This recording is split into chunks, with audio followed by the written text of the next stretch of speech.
Hi guys, welcome back to our channel. So in this guide, I'm going to show you how to use the free hit chip in Fantasy Premier League. So first, ensure that you have the latest version of FPL application on your device and you're logged into your specific account. Then select the Fantasy tab from the bottom of the screen, which is between latest and season. Then select the pick team option from the top.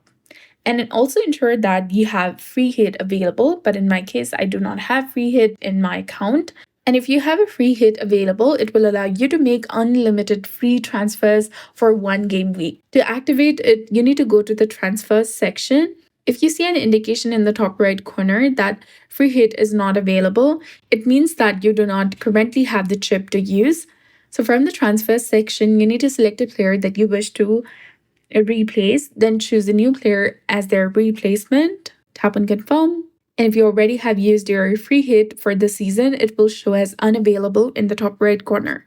I hope you found this video helpful. If you did, please like, share, and subscribe. Thanks for watching. We'll see you again in the next one.